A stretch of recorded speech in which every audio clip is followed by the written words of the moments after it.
Don't you dare touch me! I want a real nurse, not some diversity hire!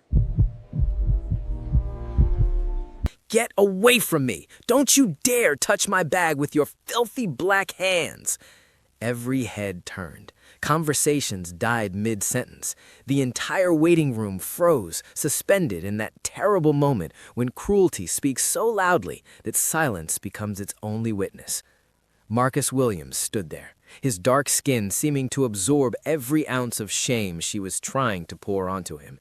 His hand, the hand that had been reaching to return the designer purse she dropped, hung suspended in the air between them. That hand, that beautiful, generous hand. If only she knew what that hand had given her.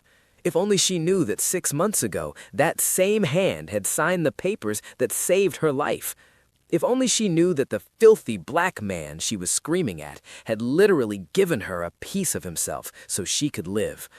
But Rebecca Morrison didn't know, and in her ignorance, she was about to learn the most devastating lesson of her life. But before we dive into this incredible story of prejudice, redemption, and shocking truth, let me tell you something. They say you might just get lucky if you subscribe before the end of the story. Maybe it's superstition. Maybe it's karma recognizing those who stay to witness justice unfold. Hit that subscribe button now, because what you're about to hear will shake you to your core. Rebecca Morrison was dying, and she was furious about it. Not sad, not reflective, not humble, furious. Because dying was for poor people, for ordinary people, for people who couldn't afford the best doctors, the best hospitals, the best everything money could buy. And Rebecca Morrison had money, lots of it. Her late husband, Charles Morrison, had built a pharmaceutical empire worth $800 million before a heart attack took him 3 years ago.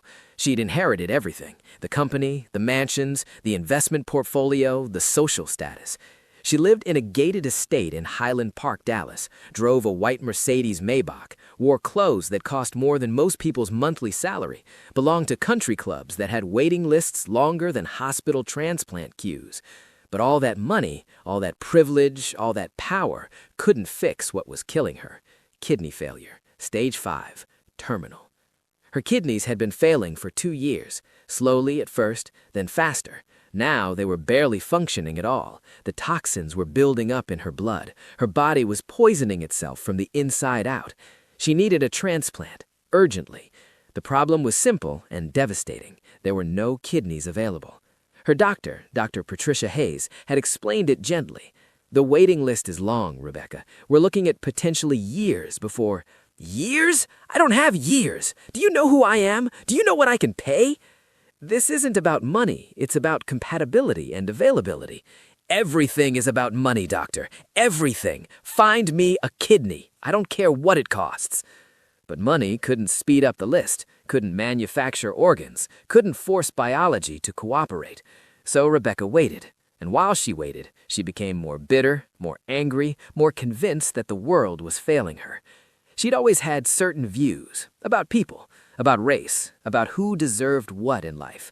Her parents had raised her in old Texas money, in country clubs where everyone looked the same, talked the same, believed the same things. She'd married into more money, surrounded herself with people who reinforced her worldview. People like her were superior, worked harder, deserved more.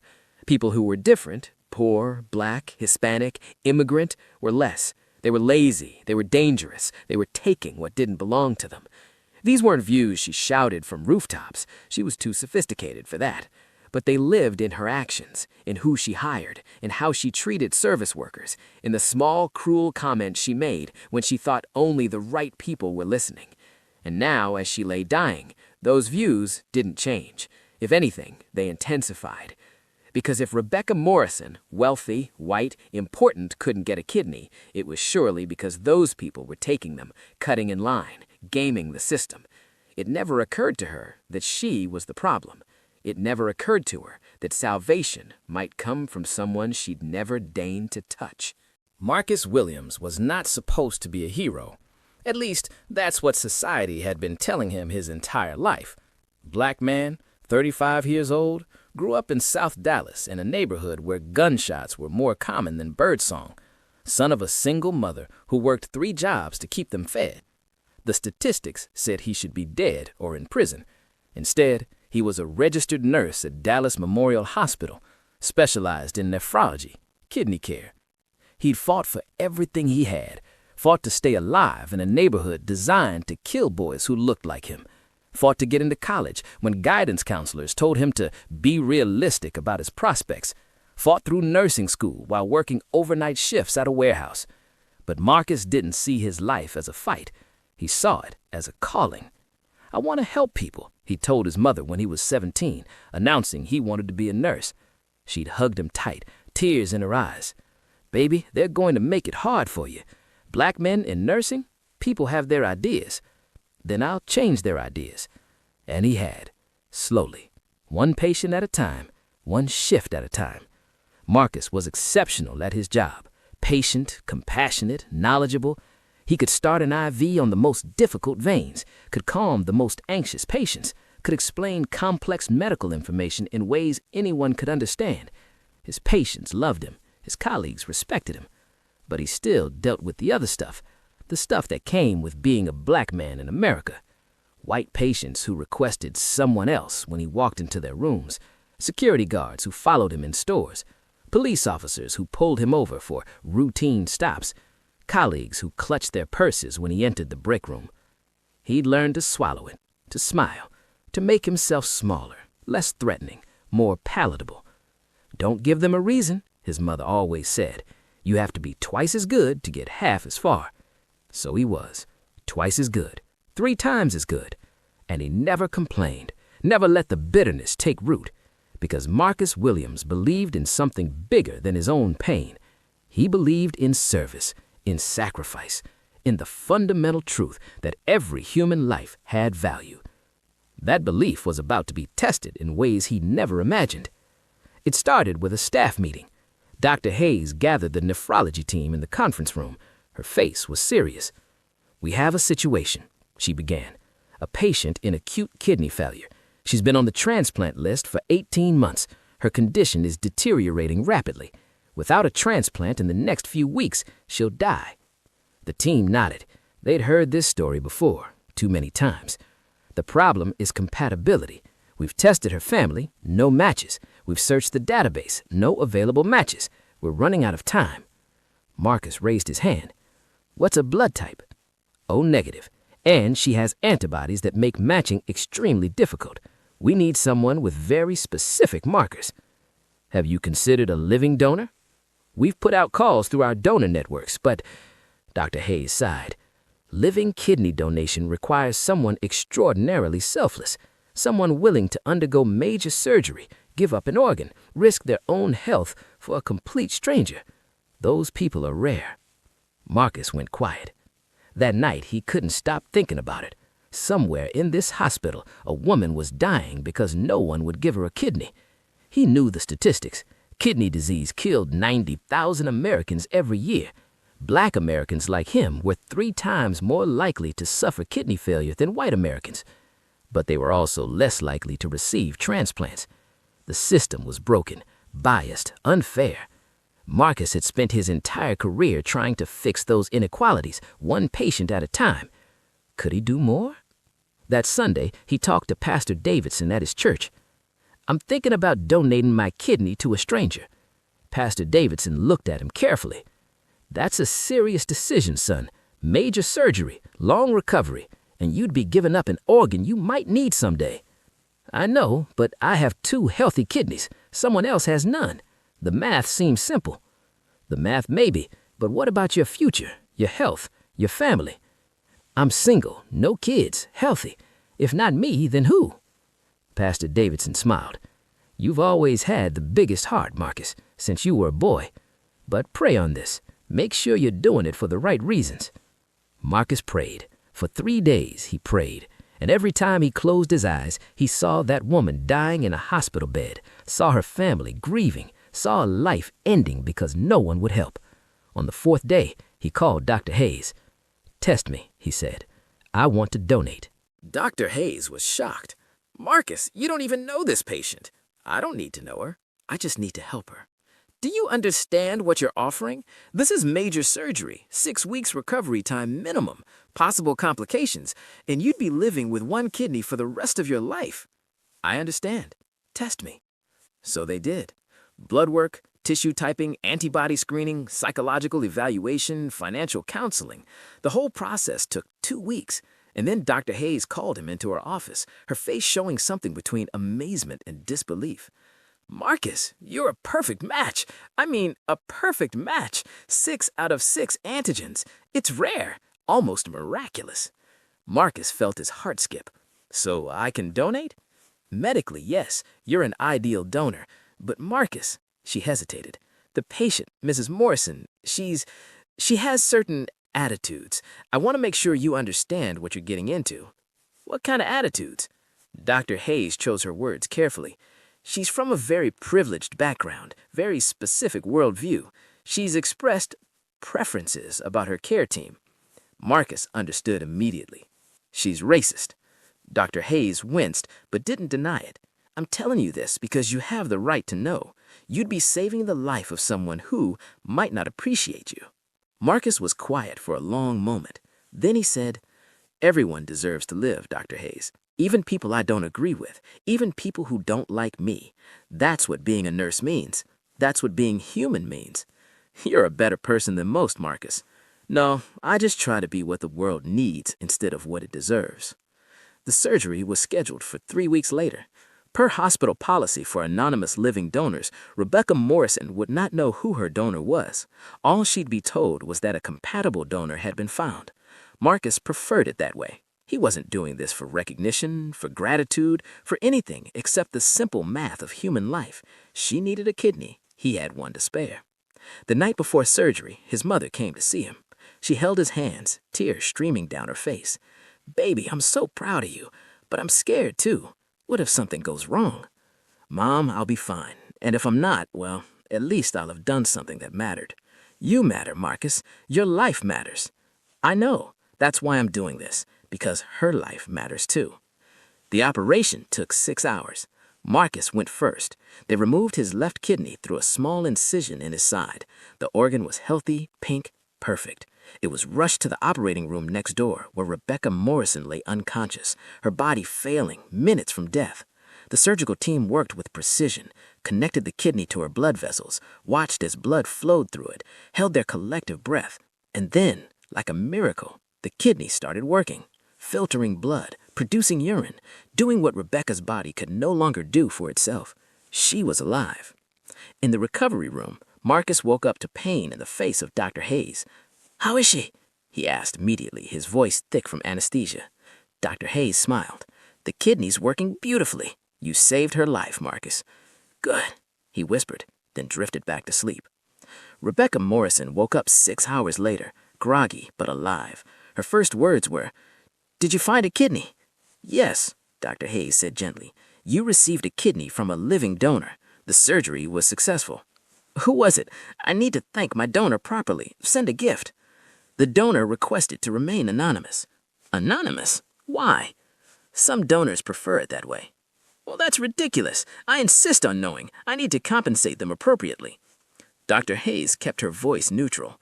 The donor was very clear. No contact, no information.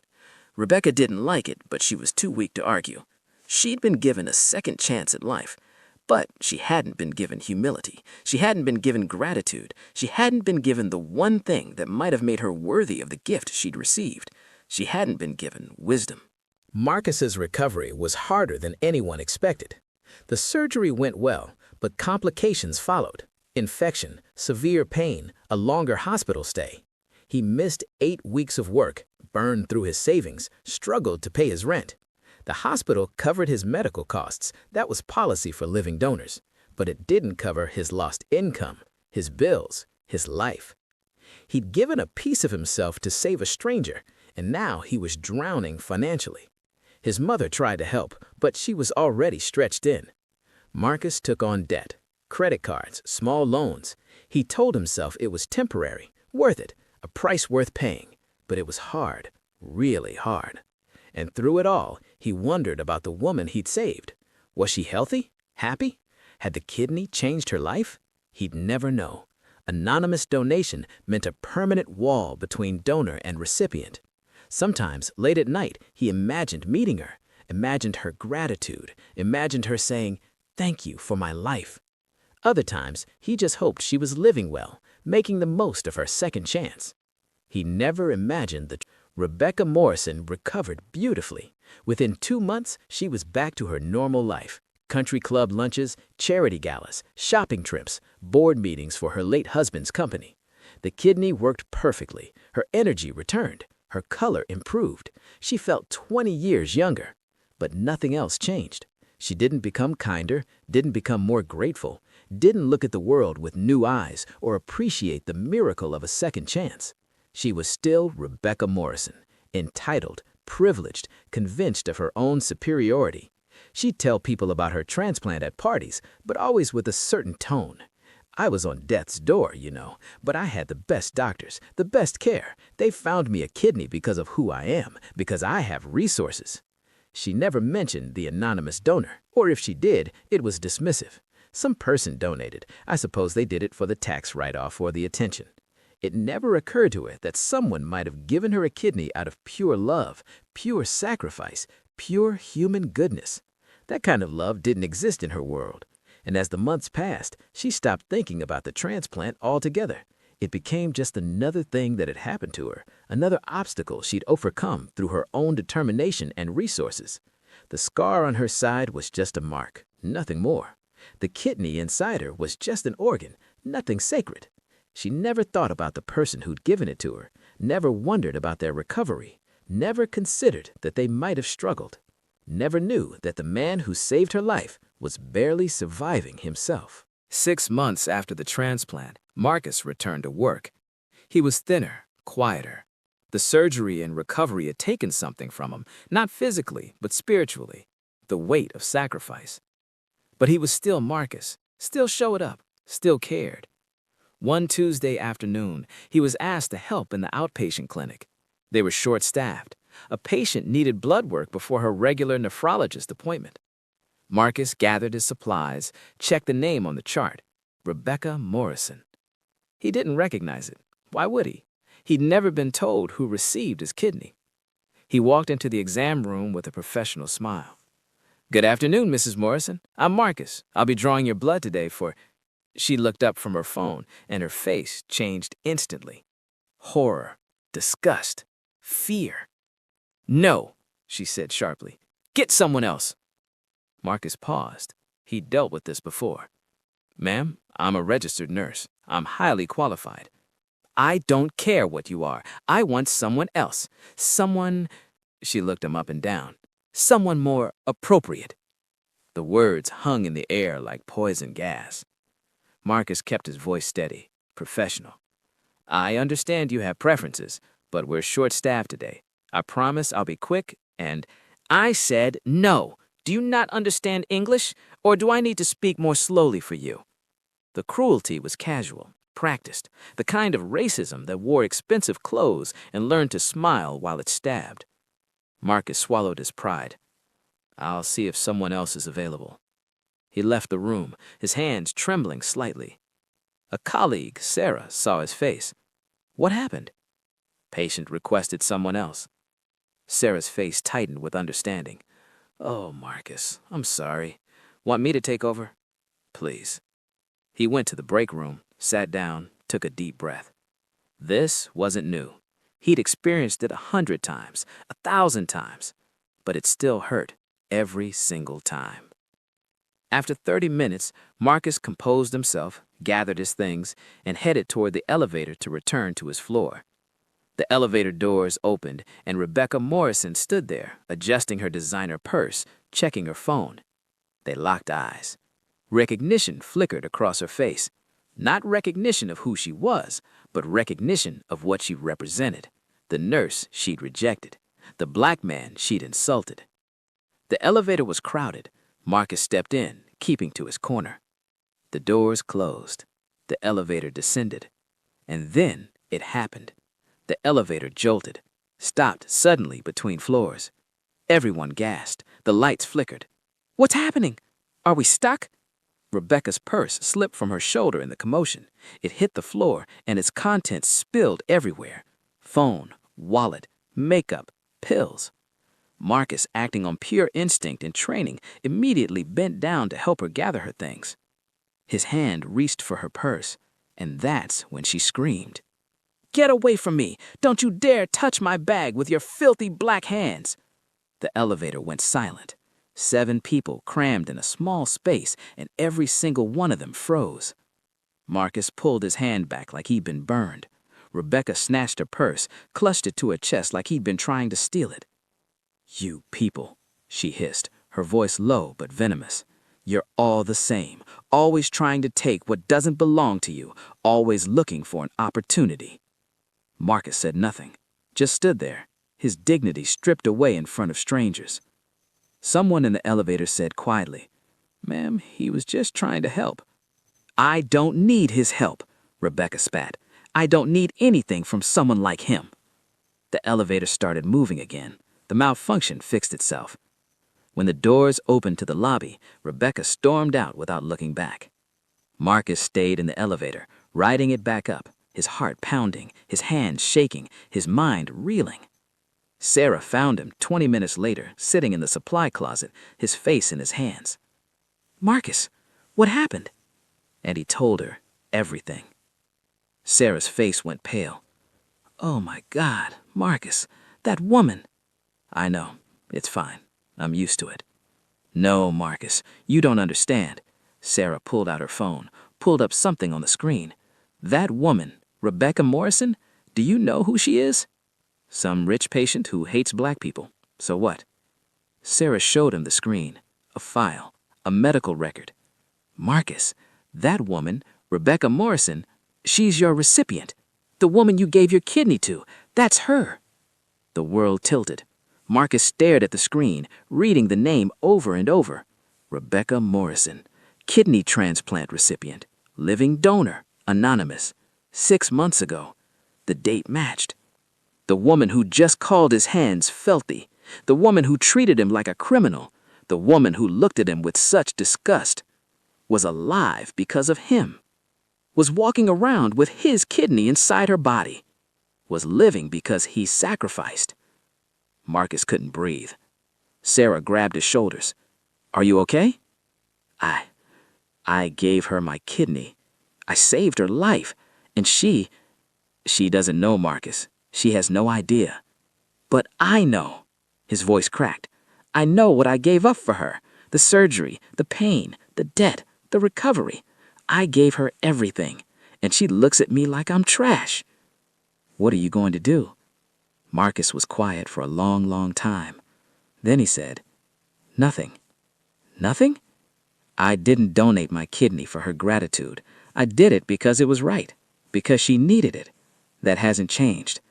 But Marcus, she's a racist. She's cruel. She doesn't deserve—" "Everyone deserves to live, Sarah, even people who hate me. That's the point. That's why I did it." But his voice broke on the last word, and Sarah knew he was barely holding himself together. The hospital had a problem. Rebecca Morrison had filed a formal complaint against Marcus, claiming he'd made her uncomfortable and behaved inappropriately. The complaint was investigated. Security footage was reviewed. Witness statements were taken.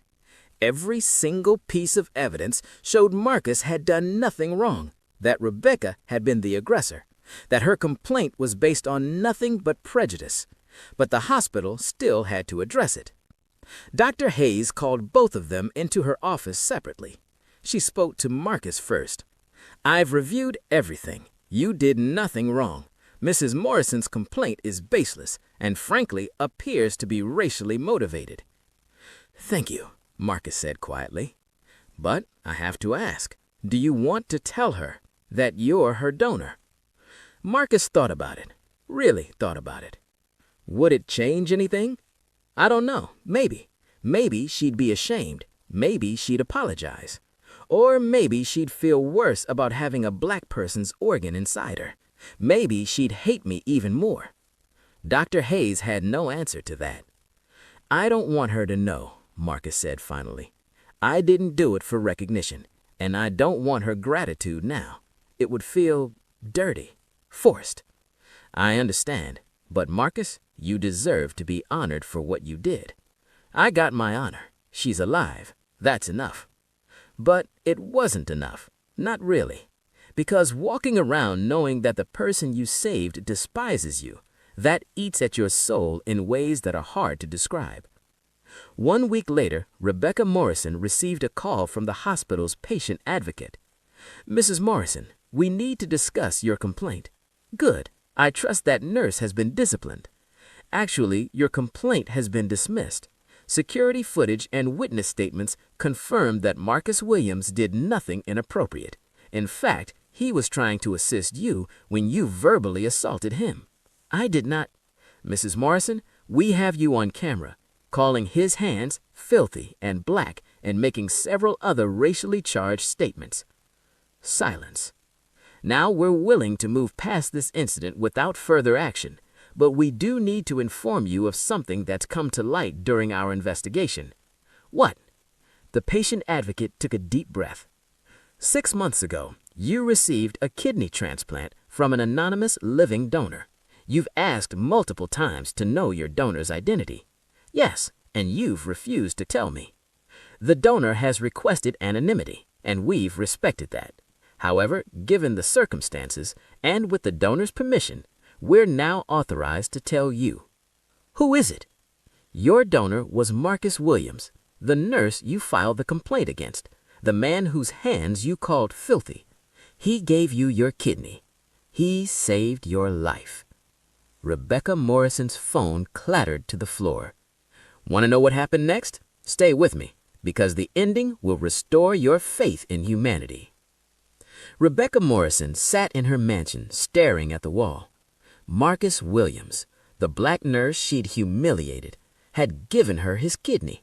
The filthy hand she'd screamed about had signed the consent forms that saved her life. The man she looked at with disgust had undergone major surgery, risked his health, given up an organ for her. A complete stranger. She touched her side where the scar was, where his kidney was working right now, keeping her alive, filtering her blood, giving her life. Part of him was inside her. For the first time in 6 months, maybe for the first time in her entire life, Rebecca Morrison felt shame. Real, crushing, devastating shame. She picked up her phone with trembling hands, dialed the hospital. "I need to speak to Marcus Williams. Please, it's urgent." Marcus agreed to meet her, though everyone told him not to. "She doesn't deserve your time," Sarah said. "She doesn't deserve your forgiveness," his mother said. "She doesn't deserve you," Pastor Davidson said. But Marcus met her anyway. They sat in a private consultation room at the hospital. Rebecca looked smaller somehow, diminished. The arrogance was gone, replaced by something raw and broken. "Thank you for agreeing to see me," she said quietly. Marcus said nothing, just waited. I don't know where to start. I'm sorry. Those words feel so inadequate, but I'm sorry for what I said, for how I treated you, for everything." "You didn't know," Marcus said flatly. "That's not an excuse. I should never have treated you that way, donor or not. You were trying to help me, and Her voice broke. "I called your hands filthy, the same hands that gave me life." "Yes." "Why did you do it? Give me your kidney. You didn't know me." "That's exactly why. Because you were a stranger who needed help. Because I could help. Because it was the right thing to do. Even though I'm—" She couldn't finish the sentence. "Even though you're racist? Yes." Rebecca flinched like she'd been slapped. "I didn't donate my kidney to a white woman. I donated it to a human being who was dying. Your race didn't matter to me. Your beliefs didn't matter to me. Your life mattered to me." "How? How can you be so good after everything?" "Because someone taught me that hate doesn't fix hate, that you can't fight fire with fire, that the only way to change the world is to be better than the evil in it." Rebecca was crying now, fully crying. "I don't deserve your forgiveness." "Probably not, but I'm giving it anyway. Not because you earned it, but because I refuse to let your hate poison me. I refuse to let your prejudice make me bitter. What can I do? How can I possibly make this right? Marcus was quiet for a long moment. Then he said, Live. Live a life worthy of the gift you were given. Use your second chance to become someone better. That's all I ask. That's all? That's everything. Rebecca Morrison's transformation wasn't instant. You can't undo a lifetime of prejudice with one moment of shame. Racism isn't a switch you flip off, but shame can be the beginning of change. She started small, educated herself, read books she'd never read, listened to voices she'd always ignored, confronted beliefs she'd inherited without question. She met with Marcus 3 more times, just to talk, to listen, to learn. She created a scholarship fund in his name for Black nursing students, donated $1 million to organizations fighting kidney disease in underserved communities. She volunteered at a free clinic in South Dallas, working alongside the people she'd once looked down on. She wasn't perfect. Old habits died hard, but she was trying, really trying. And Marcus, he watched from a distance, neither helping nor hindering, just letting her figure it out. 1 year after the transplant, Rebecca attended a kidney donor awareness event. Marcus was speaking, telling his story. When he finished, Rebecca stood up. In front of 500 people, she spoke. My name is Rebecca Morrison, and I'm alive because of the man who just spoke. He gave me his kidney when I was dying, and a year ago, I repaid him by calling his hands filthy. The room gasped. I don't tell you this for pity or forgiveness. I tell you this because shame saved my life twice, once physically with his kidney, once spiritually with his grace. I was raised to believe that people who looked like Marcus were less than me. I was taught through 1,000 subtle messages that my life mattered more. I was wrong. Devastatingly, completely, disgracefully wrong.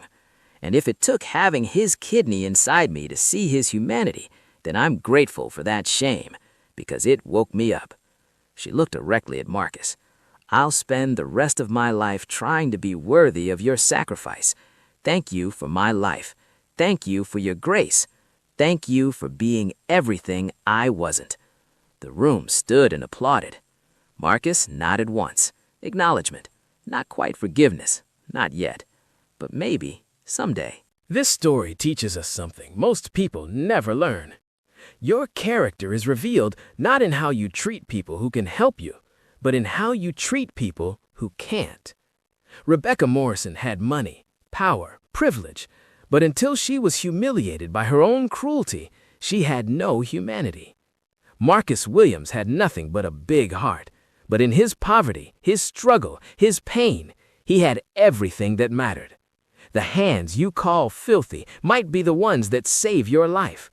The people you look down on might be the ones holding you up.